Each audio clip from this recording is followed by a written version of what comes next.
Homer Phone Reports, c'est la réparation de votre téléphone, le remplacement de vos batteries et l'achat de tous vos accessoires indispensables. 38 rue du Docteur Mougeot à Saint-Dizier.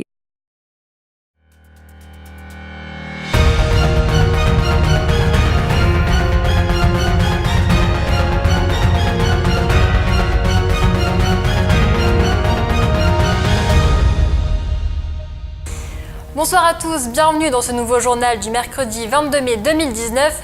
Voici les titres. Bientôt des éoliennes à Loisy-sur-Marne, une réunion publique avait lieu hier.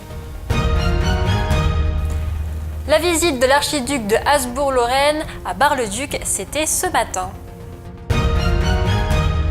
Les élèves de l'IME de Puellemontier-sur-Seine, nous les avons suivis lors des répétitions. La Foire Expo a pris fin il y a 3 jours, on fait le bilan.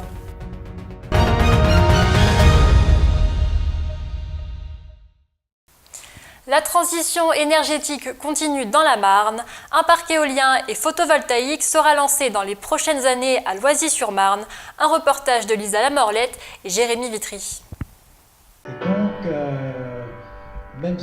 Ce mardi 21 mai, une réunion publique avait lieu à la salle des fêtes de Loisy-sur-Marne à propos du futur projet éolien solaire et le système de méthanisation dans la Marne. Les collectivités ont délibéré en faveur du développement de ce projet et les premières études ont été lancées. Un challenge écologique pour le territoire vitrien. Vous savez, si on veut aller vers la société post-nucléaire, on est obligé de faire encore avec le nucléaire, mais il faut penser à l'après, parce que c'est tout de même une énergie fossile, eh bien il faut produire de l'énergie verte, et il faut donc s'inscrire dans ce mouvement. Donc voilà, on est dans cette perspective de création d'un parc important ici, pour ce qu'il va pouvoir alimenter 44 000 habitants, équivalent habitants. C'est quand même quelque chose de conséquent. Cette première réunion d'une longue série avait pour but de présenter aux habitants le projet en détail. C'est le groupe allemand BayWa qui est en charge du projet, qui sera situé sur le Par de la Haute-Voie. La zone semble idéale, à la fois ventée mais aussi ensoleillée pour le parc photovoltaïque. L'implantation sur le terrain est aussi un moyen d'utiliser une zone déjà aménagée qui coûte 700 000 € d'entretien à l'année à la communauté de communes. Oui, la création de cette zone était complètement indexée sur la perspective d'implanter une usine qui transformerait de la paille. Donc une usine, on appelait ça d'ailleurs l'usine à paille. C'était à l'époque une start-up. C'était peut-être anticipé un peu trop par rapport aux virtualités qui avaient été démontrées sur le territoire. La réalité, c'est que cette usine ne s'est pas fabriquée, ça reste toujours un état de start-up, et donc ce n'est pas un process industriel majeur, mature. Mais les élus de l'époque ont réalisé cette zone existe, c'est un bien commun, il faut la valoriser, il faut lui trouver une nouvelle vocation et donc une nouvelle perspective de développement pour le territoire. Et c'est ce que nous essayons de faire à travers ces réalisations qu'on a présentées, ces futures réalisations que nous avons présentées ce soir. La transition énergétique au service de l'économie, c'est ce qu'espèrent les élus locaux en redonnant du dynamisme au territoire avec ce que l'on appelle l'énergie verte. Il y a une industrie qui se développe autour de cela et la France est assez efficace sur ces questions. Il faut encourager d'ailleurs ces nouveaux métiers qui vont créer des nouvelles activités, de nouvelles richesses, du débouché pour les jeunes et donc du travail. Voilà, ça c'est important à travers de l'économie verte. Près d'une 50aine d'habitants de Loisy-sur-Marne et des communes alentours étaient présents. L'occasion d'ouvrir le dialogue avec une session de questions-réponses et d'échanges avec les élus et les représentants de BayWa. Plusieurs habitants s'inquiètent des répercussions sur la santé, mais aussi de la pollution visuelle avec ces éoliennes qui devraient prendre place devant leurs fenêtres. On a des gens qui sont intéressés, qui posent des questions, sont des bonnes questions. Le citoyen est intelligent. Et il s'est exprimé ce soir et il demande des réponses. Et c'est normal que quand on implante un grand équipement, eh bien, on apporte des réponses aux citoyens. On n'est pas dans la verticalité, on est dans la transversalité et le dialogue. Et je trouve que c'est un dialogue de qualité. Le projet devrait donc aboutir d'ici quelques années. Les élus espèrent produire de l'énergie dès 2023. Affaire à suivre donc. Ce matin, la ville de Bar-le-Duc recevait l'archiduc de Habsbourg-Lorraine. Il s'est entretenu avec les élus avant de se rendre au théâtre des Bleus de Bar. Un reportage réalisé avec Lisa Lamorlette. En ce mercredi 22 mai, la cité des Ducs n'a jamais aussi bien porté son nom. Un invité très spécial était convié en mairie de Bar-le-Duc, son Altesse impériale et royale, Karl Christian de Habsbourg-Lorraine, descendant des ducs de Bar et de Lorraine, était en effet de retour sur ses terres. Je trouve que c'est une ville qui a gardé, qui a réussi à faire ce joint entre une histoire très très riche, dont elle peut légitimement être fière, et en même temps elle s'est vraiment projetée dans l'avenir. Par exemple, j'ai été très impressionné de voir que plusieurs récompenses lui ont été décernées récemment sur la ville éco-quartier, pour la propreté, etc. Et je trouve que ça, c'est aussi la preuve, une fois de plus, je suis un grand fervent de la subsidiarité. Donc je crois très fort que les dirigeants locaux sont bien plus proches du problème des gens et sont mieux à même de les résoudre. Et je crois que Madame la maire en est un bel exemple.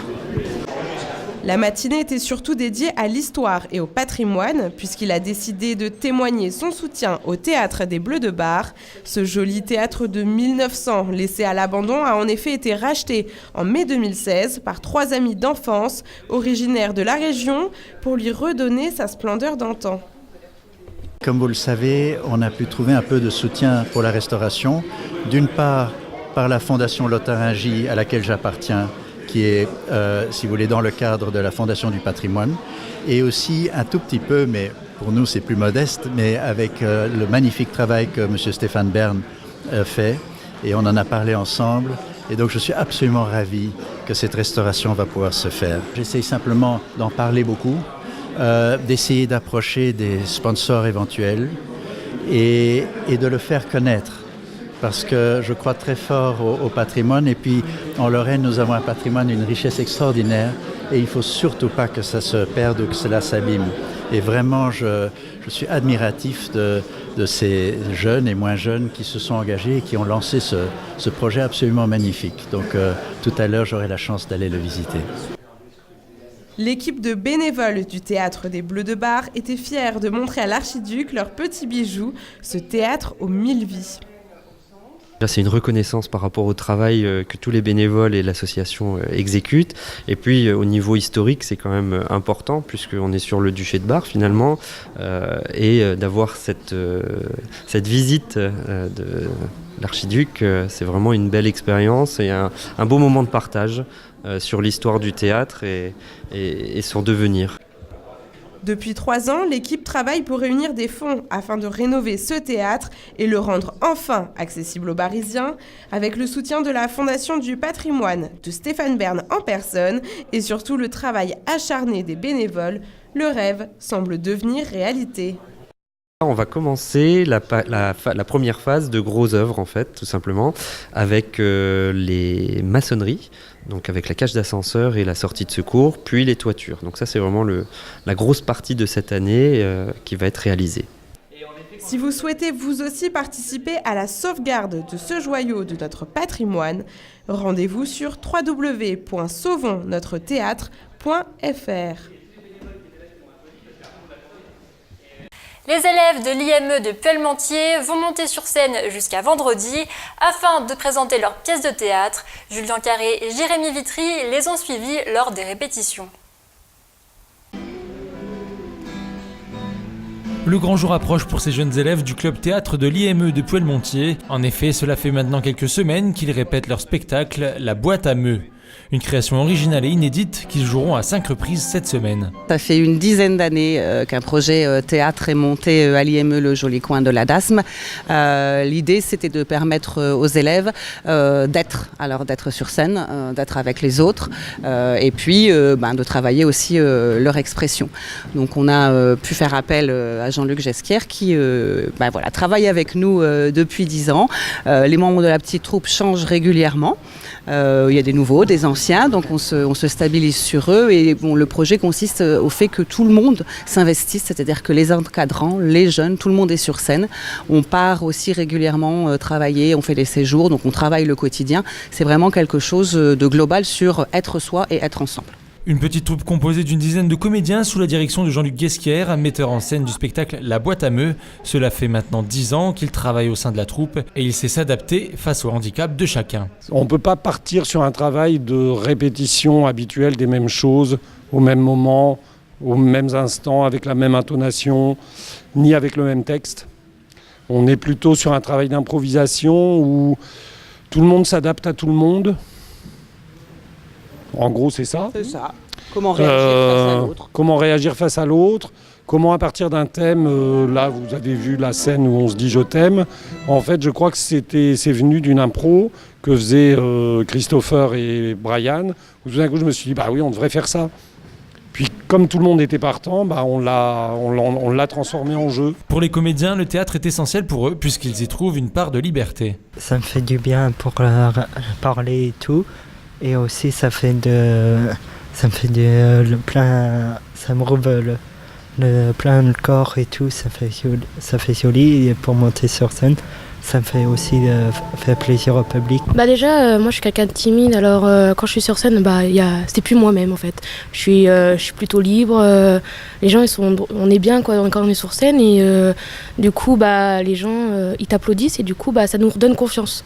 Du coup, nous on est super à l'aise, puis on adore ça. C'est grâce à la petite troupe qu'il y a beaucoup de personnes qui ont confiance en eux maintenant. L'objectif de ce spectacle est de marier tous les arts, c'est pourquoi le metteur en scène ainsi que l'éducateur spécialisé ont décidé d'intégrer de la musique. Je travaille moi avec les jeunes donc, de l'IME de Puellemontier tout au long de l'année, tous les mercredis après-midi. Sur le monde sonore, vous voyez, il y a plusieurs instruments de musique qui sont installés, donc on découvre ces instruments de musique-là.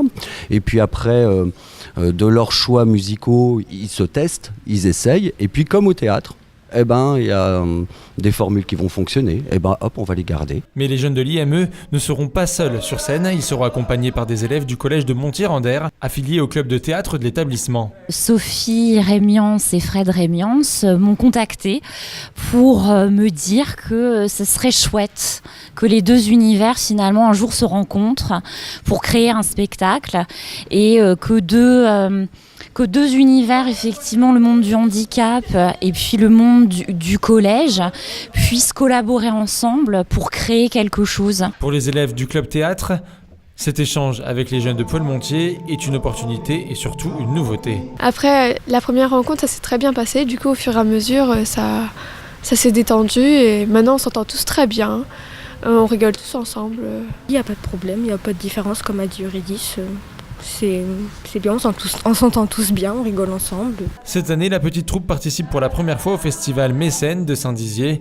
Et dès le début du mois de juillet, une petite tournée les attend puisqu'ils présenteront leur spectacle dans un foyer d'accueil médicalisé, dans un IME et aussi dans une école élémentaire.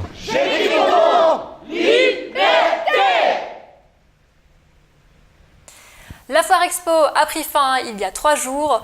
Le soleil a-t-il fait venir les curieux? On fait le bilan avec Julien Carré, Jérémy Vitry et Alexis Mathieu.